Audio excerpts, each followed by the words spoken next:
Bueno, muchas gracias, George. Muy buenas tardes a todos. La verdad que es un gusto volver después de varios años aquí al Chaco y ver bastantes caras conocidas. La idea, como dijo George, es compartir un poco los avances que ha habido en los últimos años en el área de biotecnología. Y es un desafío que no es simple, porque ya vamos a ver algunos números. Paraguay, como dijo George, por el año 2004-2005 empezamos a hablar de esto y ya llevamos más de 20 años de historia de IATF en Paraguay. Y vamos a ver números también, pero eso puso a Paraguay entre los 3 o 4 países del mundo que más vacas inseminan en relación a su población ganadera. Quiere decir que es un desafío grande venir a hablarles a ustedes de cómo interpretar o cómo implementar programas de manejo reproductivo. La idea cuando me invitaron a esta charla de hoy era hablar hoy muy técnico, o no muy técnico, sino más de protocolos y de programas de manejo reproductivo, y mañana hablar un poco más de lo que es la justificación y la implementación de estos programas evaluados desde el punto de vista del retorno económico, es decir, del impacto que tiene esto en el sistema de producción de cada uno de ustedes. Así que si mañana nos acompañan sería muy bueno, porque sería la continuación de esta primera charla. Bien. Estos son algunos datos que seguramente todos ustedes conocen, que es la población ganadera en cabezas en Brasil, Argentina, Paraguay y Uruguay. Utilicé los 4 países de la región. Indudablemente Brasil es el número 1 por lejos, luego sigue Argentina con alrededor de 53 millones, Paraguay con 12 y Uruguay con 11 millones. ¿Qué tenemos en esta? ¿Qué hice? Bien. ¿Qué tenemos en estos países? Desde hace muchos años una tasa de destete de entre un 49 y un 61%. Y lo dramático es que esa tasa se mantiene constante. Entonces tenemos que trabajar mucho en aumentar esa tasa de destete, por lo tanto la tasa de procreo. Y estos son datos de 2 fuentes, de Argentina y de Brasil. 2 fuentes, llamémosle oficiales. Una de Argentina se basa en lo que es la Cámara Argentina de Biotecnología y la Reproducción Animal, que indica por año cuántas dosis de semen se comercializan en la Argentina, y por otro lado se ve la cantidad de tratamientos de IATF que se venden en la Argentina por año, y esto viene de la Cámara de Laboratorios, que reporta cuántos tratamientos se venden. Si ustedes pueden ver, en los últimos 20 años hubo una muy marcada crecimiento de la técnica de inseminación artificial, ¿sí? En Argentina hace 20 años se inseminaba el 2,5% de la población ganadera, hoy se insemina más del 15% de la población ganadera. Y Brasil tiene números bastante parecidos, pasando el 23%. Y hace 20 años de lo que se inseminaba, que era muy poco, el 80% era a cielo detectado, mientras que hoy más del 95% es a tiempo fijo. Quiere decir que la técnica de tiempo fijo, como hoy la conocemos todos, que tiene más de 20 años de realidad en el campo, fue la responsable de que la tasa de uso de inseminación en estos países haya crecido. Sin eso se hubiera mantenido constante. ¿Por qué? Porque todos sabemos, sobre todo los más viejos, lo difícil que era inseminar vacas con cría en el Chaco, con celo detectado y en el mes de octubre o noviembre, lo cual lo tornaba casi imposible. Y la técnica quedaba solo reducida a la novilla o a la vaquilla. ¿Cómo son los datos del Paraguay? Y datos oficiales o de agentes oficiales, la verdad no tengo. Pero si yo me baso en que el Paraguay tiene alrededor de 12,7 millones de cabezas, de las cuales 4,8 son vacas multíparas y 1,9 son vaquillas, estamos hablando de alrededor de 7 millones de vientres con capacidad reproductiva. Hoy hablábamos con Norbert y me decía que el mercado del semen de carne en Paraguay es de alrededor de 1 millón. Y nosotros estimamos que la cantidad de tiempo fijo son entre 700 y 800 mil que se realizan en el Paraguay. Quiere decir que Paraguay está entre el 10 y el 12% de población inseminada, lo cual es excelente, porque está dentro del top 3 de países que más inseminan, junto con Argentina, Uruguay y Brasil. Sin embargo, queda todavía un camino muy largo por recorrer, y por lo que charlábamos hoy con algunos técnicos acá, dentro de esa estadística a nivel paraguayo, el Chaco particularmente tiene una tasa de uso un poco más baja.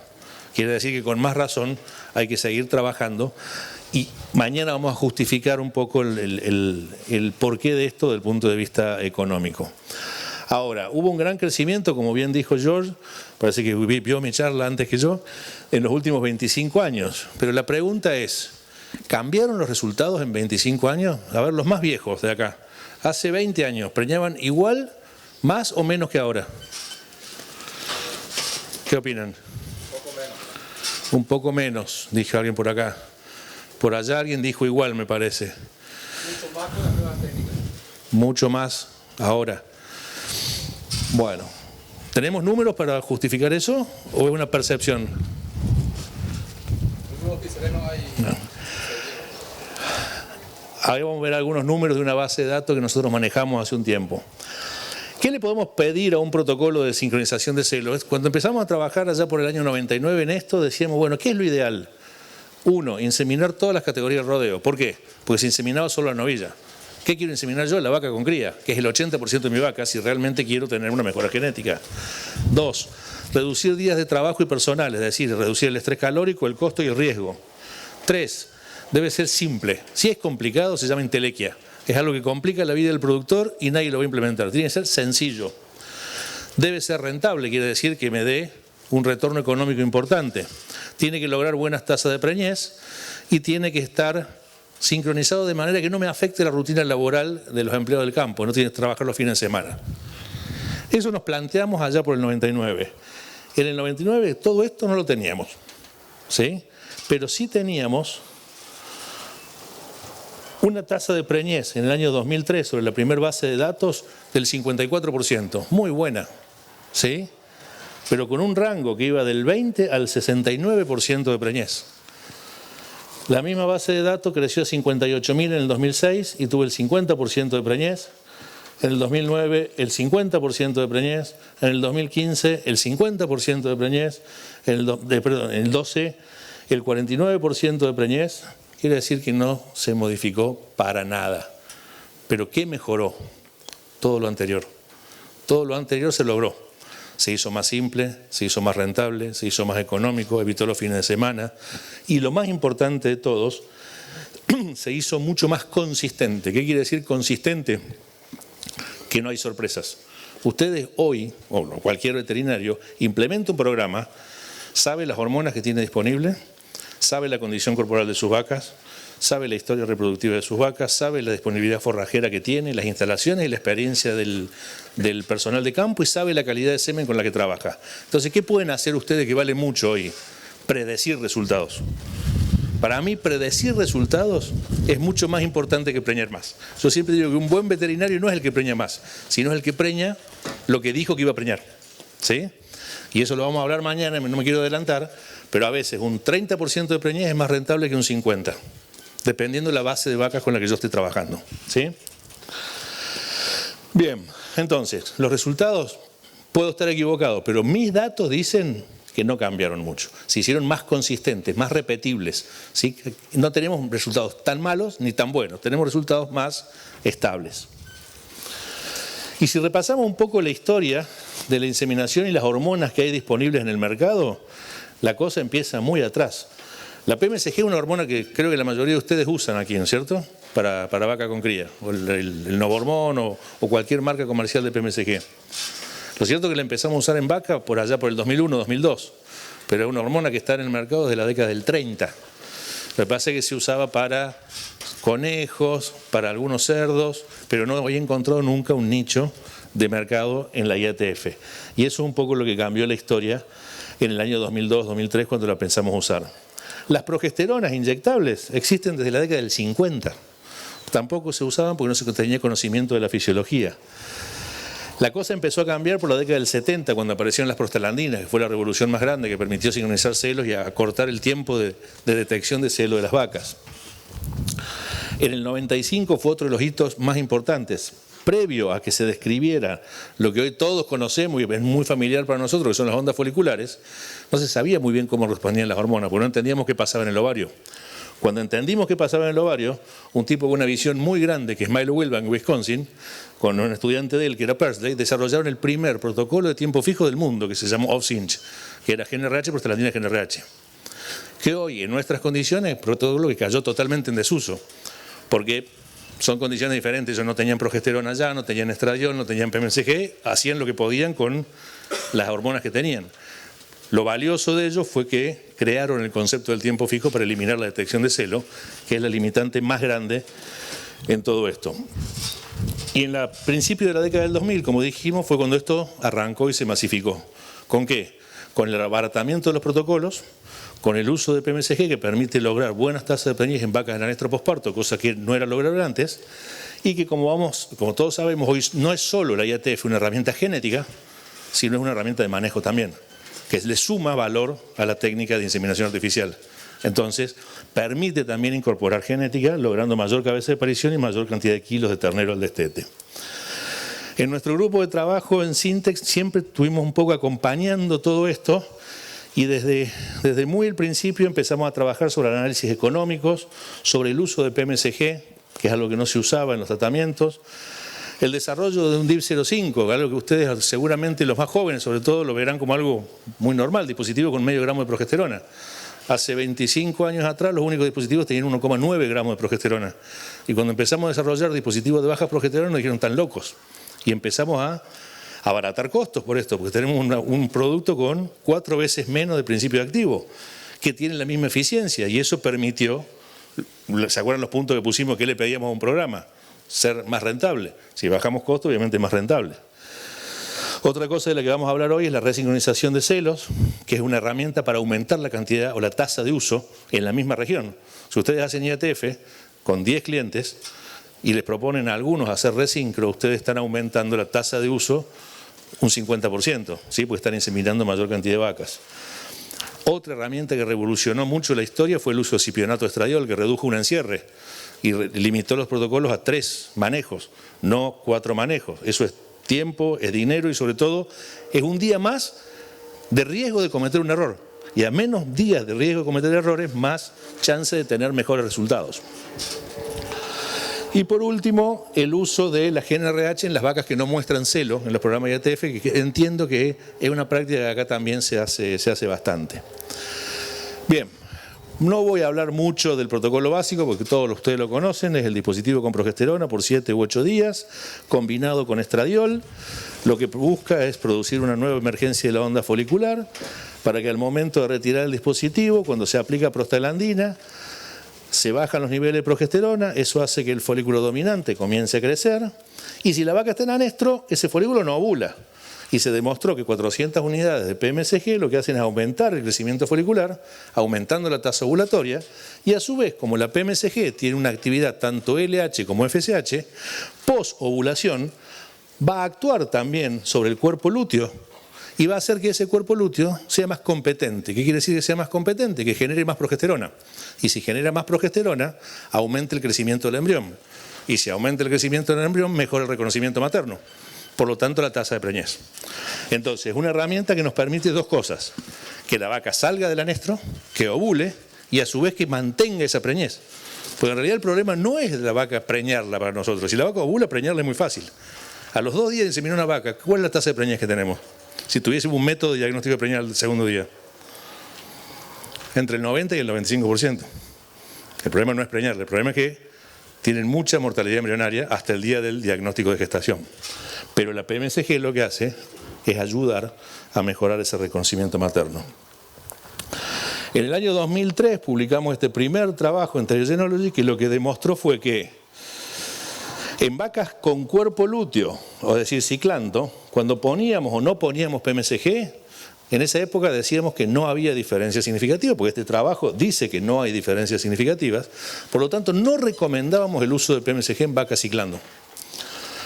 Pero en vacas en un anestro superficial, que son las que tienen solo folículos o que no tienen estructuras, la PMSG saltó de una tasa de preñez del 30 a una tasa de preñez del 50%. Y esto es lo que yo les decía que cambió la historia. Porque 20 puntos más de preñez en lo que es retorno de la inversión son toneladas de kilos de ternero extra que se producen. Y la PMSG nos permitió eso. Por eso hoy se masifica tanto la PMSG. Y por eso hoy hay tantas marcas y tanta competencia y todos los laboratorios tienen su PMSG, porque es algo que dio vuelta la historia.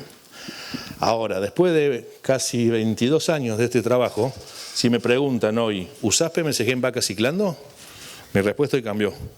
Así como antes decía que no, porque tenía que ser serio y había solamente un 7% de diferencia, que era una estadística, si hago un metaanálisis con más de 1 millón de vacas, ese 7% se mantiene. O al menos un 1% se mantiene. Entonces mi recomendación sí es usarla. Y más hoy, Porque hoy la relación costo del tratamiento hormonal con el valor de 1 kilo de ternero que ustedes venden cambió en 20 años. Hace 20 años un tratamiento costaba el equivalente a 5 kilos de novillo. Y hoy creo que no llega a los 2 kilos. Entonces la cosa es fácil. Por cada 100 vacas, un ternero más, uno, de 250 kilos, como ustedes destetan acá, llevado a dólares son $540. ¿Se paga la PMSG? Obvio que se paga. ¿Sí? Entonces este es el año y este es el momento para invertir en toda la tecnología y en toda la calidad que se pueda. Genética, hormonal y profesional. ¿Sí? Cuando digo invertir me refiero no a invertir en hormonas solamente, sino en genética de la mejor y en profesionales de los mejores. ¿Sí? Como comentábamos hace un rato, la compañía para la que yo trabajo, de hace más de 20 años, uno de los mayores productores mundiales de PMSG. Vendemos PMSG en todo el mundo, en América, en Europa, en África, en Oceanía y en Asia. Pero a su vez es una limitante, porque no podemos seguir creciendo, ¿sí? Porque nosotros llegamos a tener un rodeo de 5.700 yeguas para producir PMSG. Y hay mucha complicación con el tema de bienestar animal y no se puede seguir creciendo, no puedo tener un campo con 10.000 yeguas porque el manejo sería ridículo o muy engorroso. Entonces empezamos a trabajar sobre el desarrollo de una PMSG producida por tecnología recombinante. Hay algunas en el mercado, la nuestra todavía no está en el mercado, pero ya está saliendo los registros en toda América y en breve va a estar en el mercado. Pero lo que tratamos de hacer nosotros con nuestra SG es que realmente tenga la misma actividad biológica que la nativa, que es la nuestra, que es la de referencia y que es una de las más vendidas en todo el mundo. Entonces hicimos varios trabajos, y estos son dos que les voy a mostrar rápidamente, en donde lo que hicimos fue desafiar el sistema al máximo. ¿Sí? Cuando yo tuve la primer PMSG recombinante para evaluar, ¿qué hubieran hecho ustedes? ¿La hubieran probado en una vaca linda, gorda y ciclando o en la peor vaca del mundo? Yo la probé en la peor vaca que conseguí ese año. Entonces hice 2 ensayos, uno en la provincia de Buenos Aires y otro en Corrientes. Y lo que hice fue tomar grupo de vacas Brangus en el norte y Angus en el sur, que tenían una condición corporal en promedio de 2,2 cuando las iba a inseminar, que ciclaba solamente entre el 3 y el 5%, quiere decir que el 93 al 95% de esas vacas estaban en anestro, y que a su vez la condición corporal no mejoró desde la inseminación hasta el tacto, se mantuvo o empeoró. Quiere decir un desastre absoluto, donde nadie de nosotros haría una inseminación. ¿Pero qué queríamos hacer? Demostrar si esta porquería realmente funcionaba o no. Entonces había que probarla con todo el rigor del mundo. ¿Cómo preñamos? Horrible preñamos. ¿Sí? El control sin PMSG preñó el 12%. Es malísimo. Pero la PMSG nativa o la recombinante preñaron el 21 y el 22%. ¿Cómo preñaron en términos relativos? Casi el doble. ¿Funciona o no funciona? Y esto es un tema de mañana, pero lo adelanto. Un 20% de preñez, ¿es aceptable o no? ¿Comparado con qué? ¿Comparado con qué? Con la nada misma. Mañana les voy a mostrar datos de Zambia. Ahí hay hambre en las vacas. Y un 15% en la vaca, en la gente, en todo hay hambre. Pero les voy a mostrar un 15% de preñez, cómo mejoró la rentabilidad. Final del día lo que quiero decir es que las PMSG, como la que vamos a lanzar con exactamente biosimilar a la nativa, tiene buenos resultados y va a ser una herramienta a largo plazo que no va a ser discutida nunca por las organizaciones de bienestar animal y que no va a tener límite en la capacidad productiva. Después ya lo quise probar en un campo normal y lo hice en La Rioja, en Argentina, y hice exactamente lo mismo sobre 460 vacas Brangus, pero estas sí ganaban peso y sí tenían una ciclicidad lógica, un campo normal, como el que todos ustedes trabajarían. Y efectivamente, en general, el control preñó el 33, la SG el 40 y la recombinante el 41. Anduvo muy bien. Pero sobre todo, ¿dónde anduvo muy bien y dónde generó el salto? En la que estaba en anestro, igual que habíamos visto 20 años atrás. O sea que seguía funcionando bien. Todo muy lindo, pero acá la habíamos probado solo en Angus y en Brangus. Y no teníamos datos de índicas puras. Entonces hicimos un trabajo en Brasil con la gente de la Universidad de San Pablo, donde metimos un grupo muy grande de vacas con la hipótesis de ver si la recombinante y la nativa funcionaban igual. Entonces se hizo con vaca Nelore al inicio de la estación de monta, las vacas recibieron un protocolo clásico con SG recombinante o SG nativa o un grupo control que no recibió. Porque es muy importante tener un grupo control para saber si realmente las vacas necesitaban o no SG. Sobre este grupo de vacas, que fueron 1.900 vacas, sobre una submuestra, bueno, este fue el protocolo, ¿sí? Sin nada, con SG nativo y con SG like o SG recombinante. Sobre un subgrupo de vacas evaluamos la tasa de crecimiento del folículo. El grupo control creció 0,8 milímetros por día, el de la SG nativa 1 y la recombinante 1,4. Mejoraba la tasa de crecimiento folicular, inclusive la recombinante más que la nativa. Después evaluamos sobre otro subgrupo de vacas la tasa ovulatoria, que pasó del 37 en el control al 46 y el 51. Otra vez mejoró y en forma lineal. Una cosa muy importante que evaluamos fue la tasa de melliceros, porque una cosa que puede pasar con una hormona que activa el crecimiento folicular es que si te pasas en la dosis o tiene mucha actividad FSH puede generar mellizos, que es totalmente contraproducente. Y vemos que en realidad la tasa de ovulaciones dobles no fue diferente entre los grupos. Es más, numéricamente fue mayor en el grupo control que en los grupos SG. Quiere decir que no hay riesgo de ovulaciones dobles. Y finalmente aumentó la cantidad de progesterona, como les decía, mejorando el reconocimiento materno. Y todo esto al final del día, ¿en qué se tradujo? En que se pasó del 22 al 40% de tasa de preñez. ¿Sí? Y mejoró tanto en las cíclicas como en las en anestro. Conclusión de esta primera parte: la SG es una herramienta tremenda que estandariza resultados y que debería ser usada tanto en cíclica como en anestro en relación costo-beneficio a hoy. Es un producto de origen biológico y se evalúa en unidades internacionales. Las unidades internacionales no es lo mismo que peso o miligramo como otras drogas. Puedo tener 1 miligramo acá y 1 miligramo acá y van a actuar diferente. Por eso es importante la consistencia y la calidad de la PMSG.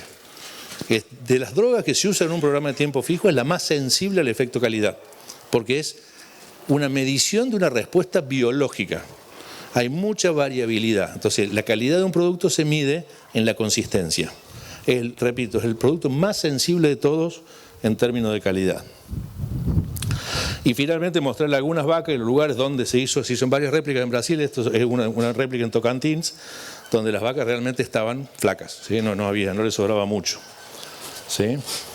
Esto es en Pará y estaban un poquito peor las vacas.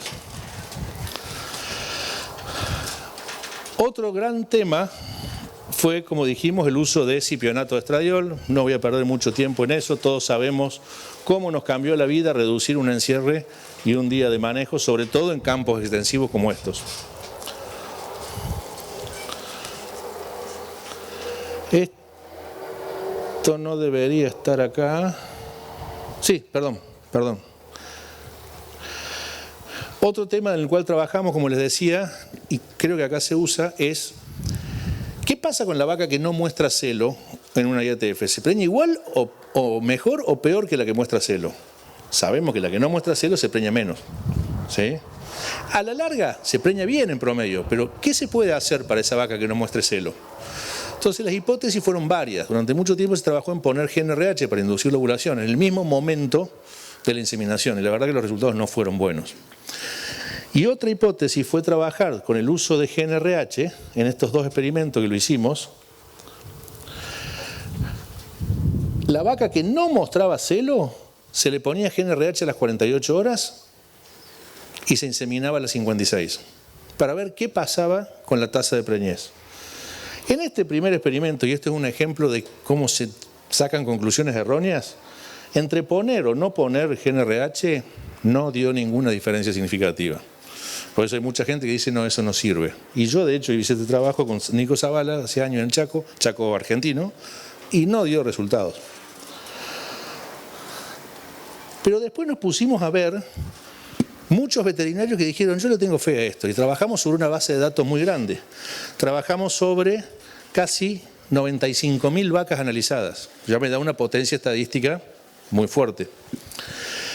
¿Qué pasaba cuando las vacas se inseminaban a las 48 horas versus las que se retrasaban porque se les ponía GnRH?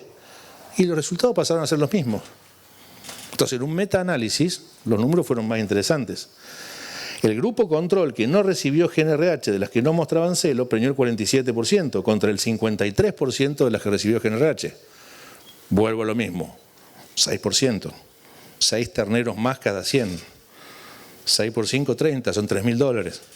¿Vale la pena ponerle al 30% de esas vacas una GNRH y esperar hasta la tarde? Y sí. Me dirán ustedes, yo acá no puedo, pues no tengo condiciones para aguantar las vacas de la mañana a la tarde. Perfecto, no lo hagas. Pero es una herramienta más que en algunas condiciones, sobre todo en vacas elite, en las vacas de cabaña, si queremos meter genética, puede ser interesante. Y fíjense, cómo esta diferencia es mucho más marcada en las vacas con cría al pie que en las vacas secas o en las vaquillonas. La vaca seca o la vaquillona generalmente muestra celo y la diferencia no es tan grande. Pero en la vaca en anestro, que está más complicada, que la PMCG a veces no, la PMCG, como dijimos, ayuda, pero no es todo. O sea, a veces falta más. En esa vaca la brecha fue del 43 al 51%. Dicho esto, tómenlo como una herramienta que puede llegar a ser interesante también. Y este es metiendo todas las vacas juntas, comparando el que tuvo y el que no tuvo en el metaanálisis, da a favor de la GNRH 3,6%. Vuelvo a lo que dije antes, no nos apresuremos en tomar conclusiones cuando tenemos un ensayo muy chiquito, con un N muy chico o una experiencia que ni siquiera tiene un grupo control. Tratemos de ser críticos y esperar resultados a la hora de concluir. Yo les hablaba de consistencia en los datos o distribución de preñez. Estos gráficos son a lo mejor un poquito complejos de entender. Pero esto se lee así. Este es el porcentaje de lotes inseminados que preñaron el 10, el 20, el 30, el 40 o el 50% al tacto. ¿Se entiende? En el grupo control, el número que más se repite quiere decir el 30% de los tactos me dio preñez entre el 50 y el 60%. ¿De acuerdo? Y solamente el 14% preñó más del 60%. ¿Me siguen hasta ahí? ¿Qué pasa cuando le pongo GNRH? Fíjense cómo esta barra creció de acá a acá. ¿Qué me dio? Una distribución de la preñez y una probabilidad de éxito mayor. Me hace los resultados más consistentes en el tiempo. No está mal esta curva. Con esto sobra, pero si hay condiciones para mejorar, se puede, y hay una herramienta que es esa. ¿Cómo se hace en la práctica? No lo mencioné, pero creo que todos lo saben. Se pinta o se pone un parche, y cuando se va a inseminar, la que mostró celo se insemina, y la que no se separe se pone GNRH, y a la tarde se insemina. Entonces la distribución, ¿ves? El rango porcentual pasó de una diferencia entre el 50 y el 60 y el 60 al 70 del 4 al 20%, y la distribución de la curva fue diferente, se volcó la curva con GNRH más hacia la derecha. Bien, otro punto interesante que ha avanzado mucho en los últimos tiempos es la resincronización de celos. Y también fue un tema muy controversial, es decir, ¿se justifica o no se justifica resincronizar celos?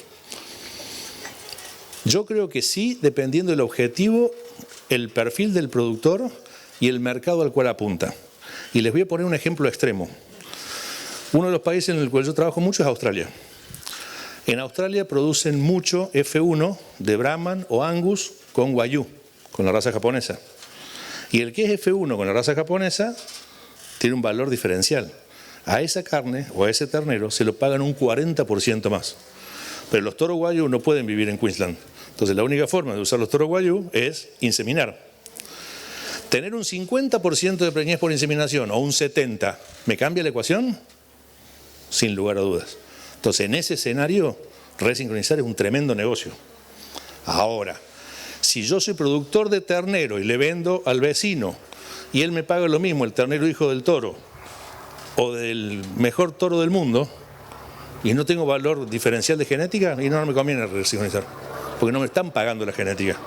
Mientras más cara el valor genético, más se justifica la resincronización. Si es solamente una herramienta de manejo para lo cual lo usamos, no se justifica la resincronización. Me puedo equivocar y ustedes saben más que yo, pero Paraguay está tomando mucha exportación, está mejorando la calidad de carne, creo que se paga un poco más la buena genética, y por eso creo que estamos todos acá. Entonces se justificaría pensar en programas de resincronización de celo. Y repaso un poquito la historia. ¿Cómo voy de tiempo? Como media hora llevo, ¿no? Bien. Lo primero que se desarrolló para resincronizar celo fue un protocolo que desarrolló Jock Macmillan en Nueva Zelanda. ¿Qué era? El día 0 es el día de la inseminación, ¿sí? 13 días después de la inseminación, él ponía 1 miligramo de benzoato de estradiol y un dispositivo usado de progesterona. ¿Para qué? Para que el folículo de la segunda onda atrecie, crezca la nueva onda folicular, y cuando retiraba el dispositivo en el día 20, la distribución de celos se concentraba mucho. Entonces, en vez de ver un retorno al celo de 10 días, lo veía en 48 horas. Buenísimo, pero hay que sacar celo. Y dijimos que sacar celo no es a lo que estemos buscando. Y segundo, no se puede usar en vaquillona, porque este miligramo de estradiol en vaquillona, que tiene un tamaño metabólico muy chico, es un precursor de la prostaglandina, y lo que hace es abortarme las que preñé 13 días antes. Entonces este protocolo cayó un poco en desuso. Pero bueno, nosotros publicamos esto en el 2001 en carne, Macmillan lo había hecho en leche y nosotros lo hicimos en carne. Sí, efectivamente, concentraba más los celos. Era la única herramienta que teníamos allá por el 2001. Esto evolucionó a este protocolo que para mí hoy es el que recomiendo y el que más tranquilo y garantía de resultados me deja. Hay varios de resincronización a tiempo fijo, pero este es el que yo uso. 16 días después de la inseminación, yo todavía no sé si la vaca está preñada o vacía, pero sí sé que va a haber un folículo dominante en la segunda onda, porque las ondas duran 10 días. Ese día le pongo un dispositivo con progesterona. Si tengo un dispositivo con progesterona, ese folículo, como la progesterona está alta, no puede ovular y se va a mantener en crecimiento. ¿Sí? ¿Hasta cuándo? Hasta que yo decida. Y cuando yo decido, en el día 22, post-inseminación, le saco el dispositivo, baja la progesterona y le pongo GnRH. ¿Y ese folículo qué hace? Ovula. ¿Sí o no? Pero un ovocito que no me sirve porque está envejecido. ¿Pero qué me va a asegurar esto? Un día después, una nueva onda folicular, que en el día 30 va a tener un tamaño de folículo preovulatorio. En el día 30 vengo con el ecógrafo y hago ecografía. Si está preñada, se va al campo. Si está vacía, ese mismo día recibe prostaglandina y cipionato de estradiol.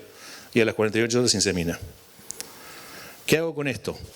En un periodo de 30 días, resincronizo el 100% de las vacas vacías a prima inseminación. Si preñé el 50%, en la primera me quedan 50 vacías. Siempre en la segunda insincronización se preñó un poquito menos, porque la vaca por algo quedó vacía, siempre la más subfértil. Pero asumamos que preñamos el 40. El 40 de ese 50. 5 por 4, 20. Más las 50 que preñé antes, son 70. Tengo un 70% de preñez garantizado en 30 días, sin detectar celo y sin usar toro. ¿Se acuerdan los objetivos que pusimos allá por el 99? Bueno, esto ni lo imaginábamos que podría ser lograble. Y mucho menos que podría ser lograble en campos duros como estos. Y se puede. Estos son resultados de un ensayo grande que hicimos sobre 6.400 animales, entre vaquillonas, vacas secas y vacas con cría. A la IATF se preñó el 57. A la Resincro, como siempre les digo, se preñó un poquito menos, el 51. Pero se obtuvo el 78% de preñez. Un tremendo resultado. Esto es una cabaña. En esta cabaña, que el valor genético se paga, esto es un tremendo negocio. Que al final del día se trata de eso, ¿no? Esto es un negocio y tiene que ser rentable. Mañana vamos a ver muy en profundidad. Este negocio, ¿por qué crece? Porque es rentable ¿para quién? Para el que vende semen, porque vende más. Para el que vende hormonas, porque vende más. Para el veterinario, porque insemina y cobra más honorarios. Pero sobre todo, vamos a ver mañana, el 60% de la torta, ¿quién se la lleva? El productor. Entonces, la distribución es perfecta, ¿sí?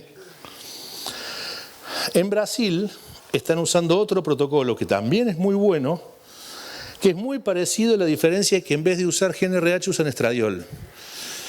Como yo hice los ensayos hace 20 años donde el estradiol me abortó mucha vaquillona, quedé como un poquito obsesionado. Entonces no lo uso, por eso prefiero usar GnRH.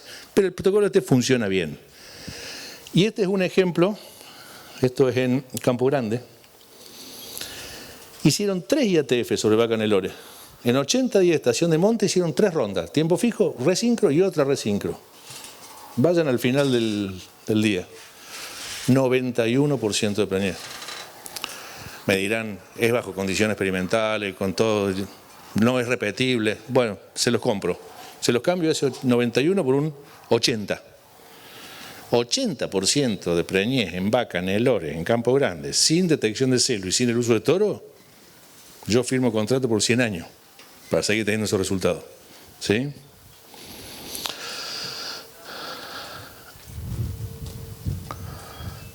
Otra técnica que seguramente muchos la conocen para acortar aún más los tiempos es el uso del ecodoppler. ¿Sí? Ustedes saben que con el ecodoppler, o sea, todos saben lo que es el ecodoppler, un ecógrafo que mide el flujo sanguíneo. Y lo que mide, para ver si la vaca está preñada, es el grado de irrigación del cuerpo lúteo en el día 22 de la gestación. Que si la vaca va a estar preñada o vacía, si está preñada va a tener mucha irrigación porque esa preñez se mantiene. Pero si está vacía, va a tener muy poca irrigación porque ya comenzó el proceso de luteólisis. Ese es el fundamento. Entonces podemos diagnosticar preñez hoy a los 21 o 22 días con ecógrafo.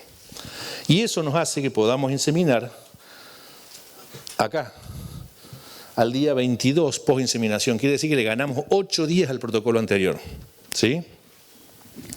Ven, acá se ve en la ecografía común, como les mostré el protocolo anterior, que buscamos el embrión. ¿Sí? Ahí está, el embrión de 28 o 30 días. Mientras que en esta, del día 22, lo que buscamos es la irrigación del cuerpo lúteo. ¿Funciona el protocolo? Sí, funciona. Se preña muy bien a la primo y a la segunda inseminación. Pero ¿cuál problema tiene? ¿Se acuerdan que les dije el problema no es preñar la vaca, sino mantenerla preñada? En realidad el problema que tiene un diagnóstico tan temprano es que a la larga, si yo repaso el tacto al día 60, voy a haber tenido mucho falso positivo. Porque voy a haber dicho, preñé el 70%, pero de ese 70%, el 20% termina abortando. Entonces esa vaca que no la inseminé, por ganarme 8 días, no la inseminé en la resincro. ¿Y cómo queda? Vacía. Y perdí tiempo. Dicho esto, no es que esté en contra de este protocolo. Es muy finito y está muy al límite entre una técnica maravillosa y algo que realmente tiene practicidad en el campo. ¿Se entiende lo que quiero decir? No la estoy matando, pero digo, yo prefiero ir más lo seguro por 8 días que no me cambien mucho la vida.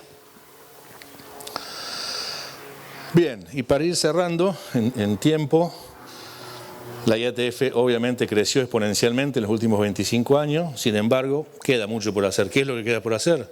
Y acá en Paraguay el 88% de las vacas que todavía tenemos mucho para hacer, y dentro del Chaco mucho más debe ser todavía. Los protocolos están muy estandarizados, ¿sí? Más del 90% ya son cortos, simples y estabilizados. La SG y la GNRH son 2 herramientas tremendas para la vaca en anestro posparto. La PMSG recombinante o SG-like es el futuro y es lo que se va a venir. La resincronización reduce el intervalo y aumenta el porcentaje de inseminación, mejorando la mejora genética, así logrando más kilos de ternero por manejo y por mejorar la genética. Y vuelvo a lo que dije al principio. El boom o el crecimiento exponencial de la inseminación artificial en estos países vino de la mano del tiempo fijo. Esto ya sucedió en América Latina y lo estamos viendo muy fuerte en Australia ahora.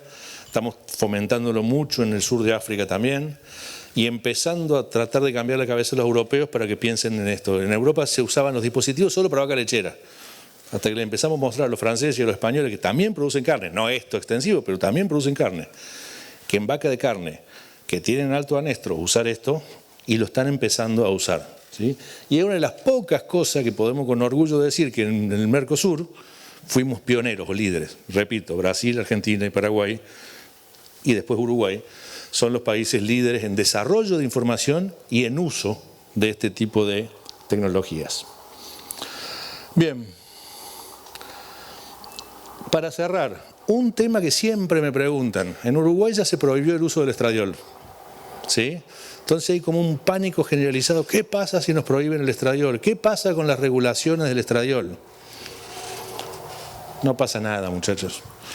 Estos son los países más importantes en exportación de carne, ¿sí? Estados Unidos, si bien no tiene estradiol para inseminación, tiene estradiol para los fieldon, ¿sí? y sigue exportando a Europa. Paraguay tiene un registro y está controlado, igual que Argentina, lo cual me parece muy bueno. El control, yo lejos de verlo como una cosa negativa, lo veo como una cosa positiva, que da transparencia, que da trazabilidad, que el estradiol no se está mal utilizando, se está utilizando bien. Porque para tranquilidad de todos ustedes, ponerle 1 miligramo o 2 de estradiol a una vaca es la nada misma. Y está demostrado que una vaca en celo produce más estradiol en la leche que una vaca tratada con esto. Y es el mismo estradiol, es el 17 beta estradiol, porque después que lo inyectamos todo pasa a 17 beta estradiol. Y está más que demostrado que un huevo tiene la misma cantidad de estradiol que consumir 100 litros de leche de vaca tratada con estradiol. Cualquiera de nosotros se puede comer un huevo, pero ¿quién se va a tomar 100 litros de leche de vaca tratada con estradiol? No hay forma. Y el estradiol está en todos los alimentos de origen animal, y yo siempre hago el mismo, que es un chiste y es una verdad. ¿Quién es el mayor contaminante mundial de estrógenos? ¿Saben qué es? ¿Quién o quiénes son? Las mujeres. ¿Sí? Secretan y orinan estrógeno todo el tiempo, y en todas las cloacas de las ciudades hay estrógeno. Y por suerte no están prohibidas. Entonces, no va a pasar nada. ¿Sí? No va a pasar nada. ¿Lo van a controlar? Que lo controlen, pero lo usemos responsablemente. Australia, Paraguay, Uruguay, Argentina, Brasil ni se empieza a hablar, porque ni siquiera ustedes ni le dan opción a los americanos de que se lo cuestionen. Lo están controlando y todos venden a Europa. Porque saben que al final del día Europa se puede poner muy caprichoso, pero si la carne no viene de acá, no hay. Así de simple. Entonces tranquilo con el estradiol, que no pasa nada. Usémoslo responsablemente. Bien, y con esto creo que habiendo cumplido, y la preocupación de Norbert que no iba a llegar con la cantidad de diapositivas, llegué, ¿viste? Les agradezco mucho el tiempo y si hubiera preguntas, con mucho gusto. Gracias.